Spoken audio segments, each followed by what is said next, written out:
मित्रों, हमारे चैनल में आपका हार्दिक स्वागत है। यदि आप हमारे चैनल को सब्सक्राइब नहीं किए हैं तो आपसे विनती है, निवेदन है, प्रार्थना है कि हमारे चैनल को सब्सक्राइब कर दीजिए और अपने मित्रों के पास शेयर भी कर दीजिए, जिससे मेरा जो वीडियो है प्रत्येक वीडियो आपके पास पहुँचे। और आप जब शेयर करेंगे अपने मित्रों के पास तो आपके मित्र भी उसको देख कर के लाभान्वित होंगे, साथ साथ आपका अभिवादन भी करेंगे। मित्रों, आज का जो टॉपिक है वो अभिप्रेरणा की विशेषताओं से है, अभिप्रेरणा के प्रकार से है। मित्रों, आज हम बात करते हैं अभिप्रेरणा की विशेषताएं। अभिप्रेरणा की विशेषताएं अभिप्रेरणा की विशेषताएं में पहला विशेषता है अभिप्रेरणा में उद्देश्य निर्देशित रहता है। मित्रों, अभिप्रेरणा में उद्देश्य निर्देशित रहता है। बिना उद्देश्य का कोई व्यक्ति अभिप्रेरित नहीं होता है। दूसरा, अभिप्रेरणा एक मनोव्यवहारिक क्रिया है।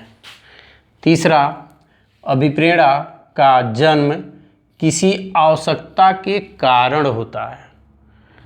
और नेक्स्ट है, अभिप्रेरणा में तत्परता या सक्रियता निहित होती है। और नेक्स्ट है, अभिप्रेरणा एक जन्मजात प्रवृत्ति की शक्ति है। और नेक्स्ट है, अभिप्रेरणा एक आंतरिक शक्ति है। और नेक्स्ट है, अभिप्रेरणा एक भावात्मक इकाई है। अभिप्रेरणा एक भावनात्मक या भावात्मक इकाई है। और नेक्स्ट है, अभिप्रेरणा एक अप्रत्यक्ष शक्ति है। और नेक्स्ट है, अभिप्रेरणा का प्रत्यक्षीकरण संभव नहीं है। अभिप्रेरणा का प्रत्यक्षीकरण संभव नहीं है। और नेक्स्ट है, अभिप्रेरणा का ज्ञान उसके परिणामों के निरीक्षण से संभव है। मित्रों, अब बात करते हैं अभिप्रेरणा के प्रकार के। अभिप्रेरणा के प्रकार को कई मनोवैज्ञानिकों ने कई तरह से बताया है। मित्रों, पहले मनोवैज्ञानिक थॉमसन हैं, इन्होंने अपना जो विचार दिया अभिप्रेरणा के प्रकार पर, पहला दिया स्वाभाविक अभिप्रेरणा, दूसरा दिया कृत्रिम अभिप्रेरणा। ठीक इसी तरह से अब्राहम मैस्लो ने जो अभिप्रेरणा को प्रकार में विभाजित किया है, पहला है अर्जित अभिप्रेरणा और दूसरा है जन्मजात अभिप्रेरणा। जन्मजात अभिप्रेरणा को जैविक अभिप्रेरणा भी कहते हैं, शारीरिक अभिप्रेरणा भी कहते हैं, जिसमें जैविक में आपका आ जाएगा या शारीरिक में आ जाएगा जन्मजात। अभी हम नेक्स्ट पिछले वीडियो में हम बताए थे कि जो चक्रीय अभिप्रेरणा में आते हैं वो जन्मजात होते हैं। तो जैसे भूख, प्यास, नींद, मलमूत्र त्याग और सेक्स, ये सब क्या है? ये सब जन्मजात अभिप्रेरणा, ये शरीर की आवश्यकता है और जन्म से ही निहित होते हैं। ये भले ही देखा जाता है कि जब बालक 13 साल के बाद या किशोरावस्था में आता है तब उसके अंदर सेक्स की प्रवृत्ति जागृत होती है, लेकिन अगर देखा जाए तो सिगमंड फ्रायड ने बहुत पहले ही लिबिडो के माध्यम से वो बता दिया है कि बच्चा कैसे आनंदित होता है। जब सिगमंड फ्रायड का पढ़ाएंगे तो उसमें लिबिडो क्या है इसके विषय में चर्चा किया जाएगा। मित्रों, अब नेक्स्ट है गैरेट।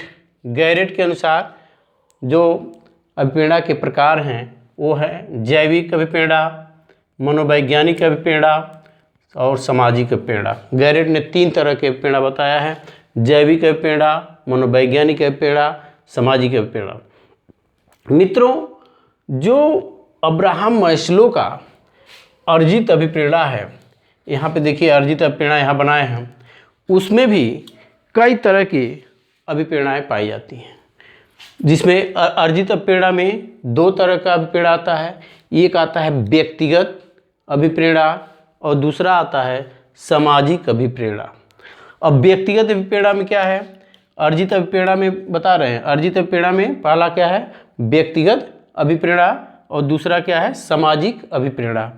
व्यक्तिगत अभिप्रेरणा में क्या है, आदत। हर व्यक्ति की अपनी अपनी आदत है, यानी इंडिविजुअल फैक्टर है उनका।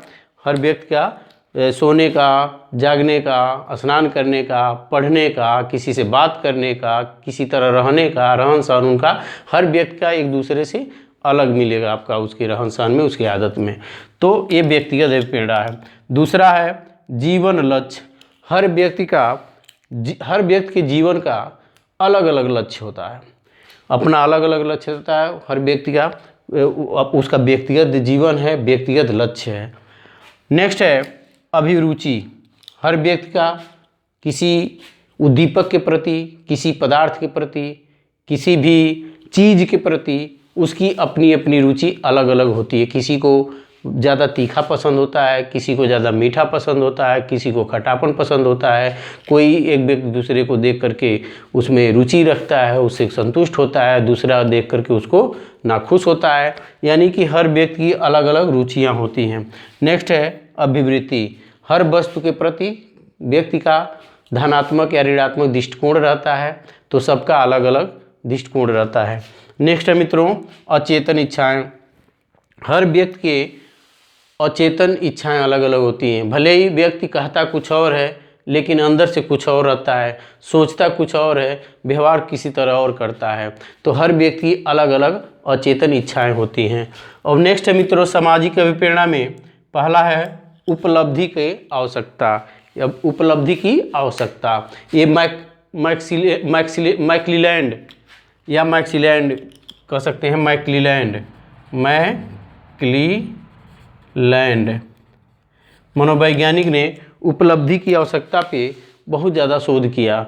इन्होंने बताया कि हर व्यक्ति की अलग अलग उसके जीवन का उपलब्धि होता है। जैसे कोई व्यक्ति किसी कार्य को इतना बेहतरीन तरीके से करता है और किसी ऊंचाई पे पहुंचने के लिए हमेशा प्रेरित रहता है। जब तक उस पद पे पहुंच नहीं जाता है तब तक वो व्यक्ति बेचैन रहता है और एकदम उस पद को पाने के लिए ललाहित रहता है और अपने कार्यों को सही ढंग से, सुचारू ढंग से करता है, जिससे वह उस पद पे पहुंच जाए। मित्रों दूसरा है संबंधन की आवश्यकता। इसको सामुदायिक आवश्यकता भी कहते हैं। यानी जो जिस जाति का है, यानी कि जात से मतलब है पुरुष या महिला या पशु, जो जिस वर्ग का है उस वर्ग के व्यक्ति से संबंध रखता है, उससे व्यवहार करता है, उससे मिलता जुलता, उसको अच्छा लगता है। यानी एक दूसरे के प्रति आकर्षित होना, अंतःक्रिया स्थापित करना, एक दूसरे का मदद करना, एक दूसरे के दुख सुख में प्रस्तुत होना, ये आता है संबंधन की आवश्यकता। इसमें भी देखा जाता है मित्रों हर प्राणी की अलग अलग संबंधन की आवश्यकता होती है। कुछ व्यक्ति समाज से दूर रहते हैं, कुछ व्यक्ति समाज के करीब रहते हैं, कुछ लोगों का बहुत मदद करते हैं, कुछ लोग किसी की मदद ही नहीं करते हैं। यानी हर व्यक्ति का सामाजिक दृष्टिकोण से भी देखा जाए तो समाज के लोगों से संबंधन भी अलग अलग पाया जाता है। और नेक्स्ट है सत्ता की आवश्यकता। सत्ता की आवश्यकता मित्रों, किसी में सत्ता पाने की ज़्यादा ललक होती है। वह व्यक्ति चाहता है कि मैं जो कहूँ अगला व्यक्ति वही करे, या तो उस पर दबाव दे करके या तो उससे रिक्वेस्ट करके किसी भी तरह से अगले व्यक्ति पे अपनी सत्ता का चलाना होता है मित्रों। तो हर व्यक्ति का ये देखा जाता है कि जिसके अंदर जो प्रवृत्ति होगी, उपलब्धि की होगी, उपलब्धि में आगे जाएगा, संबंधन में रहेगा तो सामाजिक प्राणी ज़्यादा हो जाएगा। सत्ता की आवश्यकता रहेगी तो दबाव रखेगा, प्रार्थना करेगा, यानी किसी तरह से अपना हुक्म चलाना होता है इस पे। और नेक्स्ट मित्रों आक्रमणशीलता की आवश्यकता। हर व्यक्ति की देखिएगा अलग अलग उसका रहने का तरीका होता है। कोई व्यक्ति ऐसा होता है उसका आक्रामक स्वभाव ही होता है। अब आक्रामक स्वभाव का मतलब क्या है, आक्रामकता क्या है मित्रों? एटकिंसन ने बताया है कि जब कोई व्यक्ति किसी व्यक्ति को शाब्दिक रूप से, शारीरिक रूप से, मानसिक रूप से जब चोट पहुंचाना चाहता है या उसकी संपत्ति को बर्बाद करना चाहता है, इसको आक्रमणशीलता कहते हैं। और नेक्स्ट है मित्रों, अनुमोदन की आवश्यकता। जब कोई व्यक्ति किसी व्यक्ति को धनात्मक रूप से देखता है, उससे सम्मान पाना चाहता है, उसको सम्मान देना चाहता है, प्रतिष्ठा, अपनी भी प्रतिष्ठा पाना चाहता है, दूसरे को भी प्रतिष्ठा देता है, तब जा कर के यहाँ पे होता है अनुमोदन की आवश्यकता। हर व्यक्ति के अंदर अलग अलग पाया जाता है। जो अभिप्रेरक शक्ति जिसके अंदर जितना ही प्रबल होगी वह व्यक्ति वैसा ही व्यवहार करता है। जैसे सत्ता वाला है तो सत्ता वाला उसमें प्रबल अगर है तो हमेशा वो सत्ता वाला ही बात करता है, हमेशा दूसरे पे दबाव रखता है, किसी न किसी तरह से उस व्यक्ति को अपने अंडर में कर लेता है। जो अभिप्रेरक शक्तियाँ जिसके अंदर जितना प्रबल होंगी वह व्यक्ति उसी क्षेत्र में ज़्यादा भागीदारी निभाता है और उसी तरह का वो व्यवहार करता है। मित्रों, इससे भी क्वेश्चन यूपी टेट में सीटेट में पूछ देता है और फिर नेक्स्ट वीडियो लेकर के आपके सामने प्रस्तुत होंगे। धन्यवाद, नमस्कार।